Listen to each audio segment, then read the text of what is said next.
look at Bobrisky's face so from Zfancy's prank. Bobrisky's face is not that clear. Oh, hey, everything is exposed. Like, look at her ears or him. Oh my goodness, guys, look at Bobrisky's real face so from Zfancy's prank. Bobrisky's face, look at his ears. Oh my god. Quick one.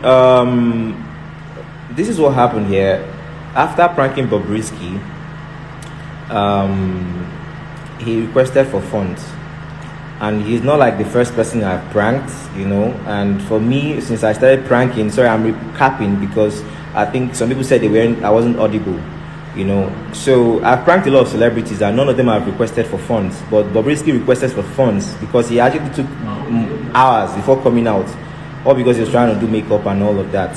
So, and after pranking him, he requested for funds, and which my management did pay to him, you know. And I think a couple of days or weeks later, he asked this man they called XP0SE.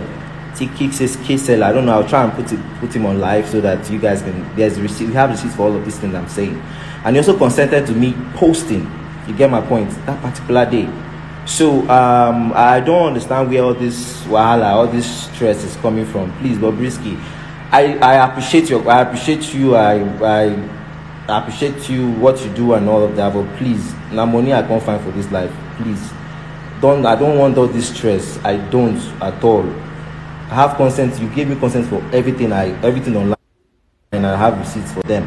So please, now prank at the prank. Now this is where I eat, you know, and I make sure that I follow due procedures. So please, legally I'm backed. You get my point? Legally I am backed. So please. Bobrisky, how many times I call you? They say every day for thief, one day for the owner. Like anybody when they live fake life, one very good day go come when their life go expose for social media.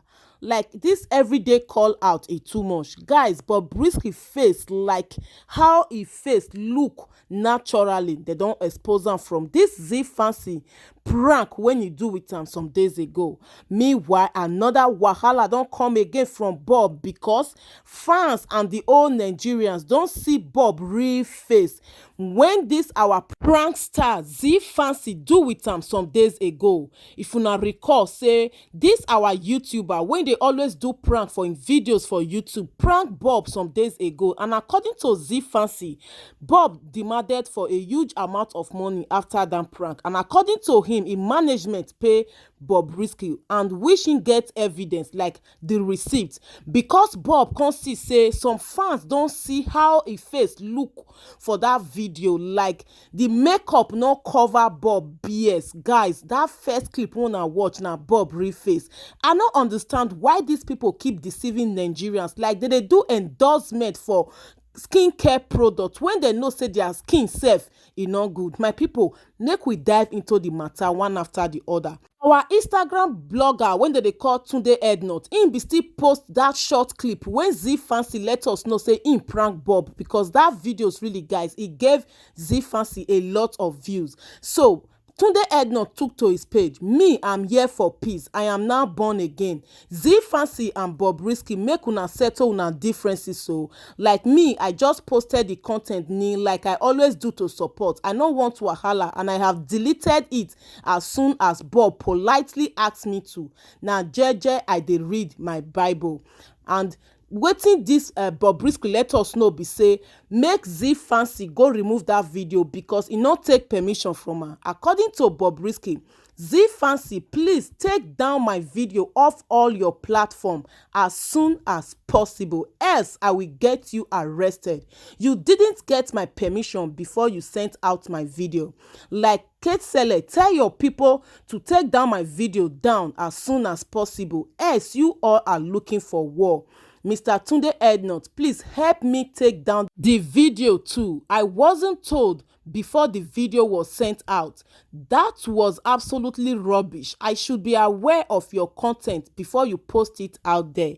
And this our Zfancy can still let us know the real truth when this matter be say Bobrisky just dey find trouble, like because he not like the outcome of the video, and that video he paid to am after the prank, and he no go fit remove that video from in YouTube because evidence receipt dey wey take pay Bob the money. And according to Zfancy, Mr. or Miss Bobrisky, we do not understand why you like to make trouble with us. Please, where is this coming from? After the prank, we paid you for the prank, receipt available, and we also have a video of you giving us a consent to post available too. We also have a chat record of you asking Kelvin, like Kate Selle, when will Zfancy post your prank video? Record also available. Bobrisky, we aren't troublemakers and do not want trouble. However, we will not shy away from being bullied by you. You called us threatening to use police to harass us, and that's an offense on its own. Like this boy vex for the matter because Bobrisky give them the consent to post this video. Just the problem be say Bob not like the outcome of the video because in face dey very rough. I not just understand why Bob go just use filter spoil him body. Come dey let una know say you guys are not really looking good, and if you see Bob for ground, guys, una go really know say na filter, like na the phone when they use then they deceive the fans.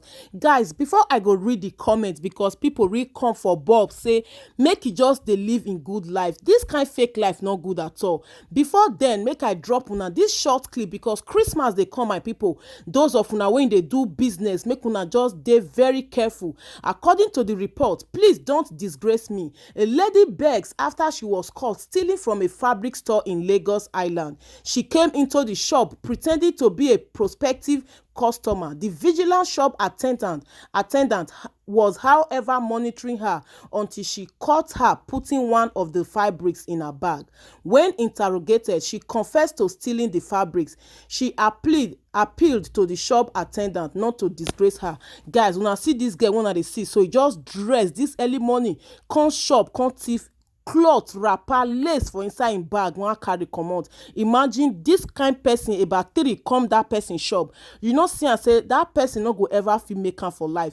Guys, make una dey very very careful. I go drop the video, make una listen, then we go come back and finish this Bob and Zfancy matter. Torí Ọlọ́run ṣé mi ní kí n fọwọ́ mi san eléyìí tẹ́ mú yìí ṣé mi ní kí n fọ tí mi bá rí yín kọ́ ẹ mú aṣọ yìí dání àti àárọ̀ bẹ́ẹ̀ ṣe ṣe bẹ́ẹ̀ bí sínú báàgì yìí ni mo ti ń fídíò yín á mú aṣọ yìí ọ́fíìsì sínú báàgì ẹ wá lè fẹ́ rajà ẹ wá fẹ́ máa lọ mo wá ní pé kẹ́ mú báàgì yín wá kí n tún mú àrí aṣọ yìí nínú báàgì ẹ wá sọ mi pé ẹ mọ̀ pé ní ìrùn màtíríà yìí ṣọ́ ń ṣe bẹ́ẹ̀ nítorí Ọlọ́run torí ànábì ṣé wọ́n ṣe bẹ́ẹ̀ torí Ọlọ́run torí ànábì mọ́mì ṣẹ́rí bó ṣe máa mú aṣọ mọ́ wa lára ni ẹ̀bùn oníṣọ́ọ̀bù ẹlẹ́fẹ́ rajà ẹlẹ́tì bójú mi rí ẹlẹ́tì rí ojú mi rí mò ń wò yín àwọn oníkọ̀mọ̀ ìmọ̀ máa aṣọ fún yín mo jókòó mò ń wò wọ́n ẹ wá mú aṣọ ilé ẹ mú dání ẹ wá fi mú ilé sí inú báàgì yín mo á ní ṣé ní bá ara kankan nípa ẹ tí ń lọ náà níbẹ̀ ni ó ti fẹ́ bọ́ta mo á ní kọ́ wá kí n wọnú báàgì wọn mo á mú eré jáde ẹ wá sọ fún mi pé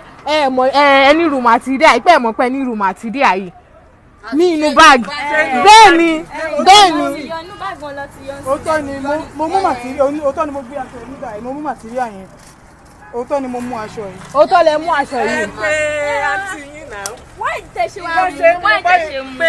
bá mi mú màtíríà yìí. mọ́mí ẹ̀jọ̀ tó olóyìn. mọ́mí tó bá yẹ kì í ṣe pé ọ̀gá mi sọ pé. mo bẹ̀ yín ni mọ́mí ẹ̀jọ̀ tó olóyìn. mọ́mí tó bá jẹ́ ọmọ yìí ló wà ní ṣọ́ọ̀bù ó máa mú tó bá jẹ́ ọmọ yìí ló wà ní ṣọ́ọ̀bù ó máa mú lọ. aṣọ ti pé ọ̀gá ẹ̀. mi ti pè wọ́n sí náà ló ń ṣẹlẹ̀ bẹ́ẹ̀ náà mo ṣe rẹ̀ tẹ́ mo ṣe rẹ̀. So guys, back to Bobrisky and this Zfancy matter. How now they see him? Who now feel say he dey at fault? Because according to Zfancy, they paid Bobrisky after the prank. Bobrisky just dey vex because of how the face look like in that video. Because if una go Zfancy YouTube channel, una go see when he prank Bobrisky, and that video give him a lot of views.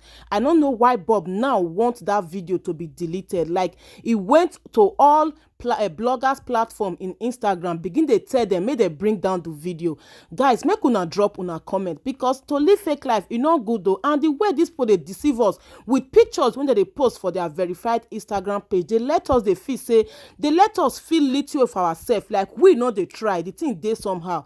Be who you are, like show exactly who you are. Not be every time they use filter, they deceive your fans, and then you go even they do ambassador for all this organic cream. They let us know say your skin is the perfect one. Guys, make una drop una comment. Meanwhile, this na Violet Bass TV. To all my returnees, God bless you. And if you never subscribe, abeg smash on the subscribe button, and make you remember to put up the post notification bell, so that anytime I bring up any latest updates like this, you will get notified and be the first to watch. God bless you guys. I hope you enjoyed the video. Bye for now. Bye. Look at Bobrisky's face, so from Zfancy's prank. Bobrisky's face is not that clear. Oh, hey, everything is exposed. Like, look at her ears. Or him. Oh my goodness. Guys, look at Bobrisky's real face, so from Zfancy's prank. Bobrisky's face, look at his ears. Oh my God.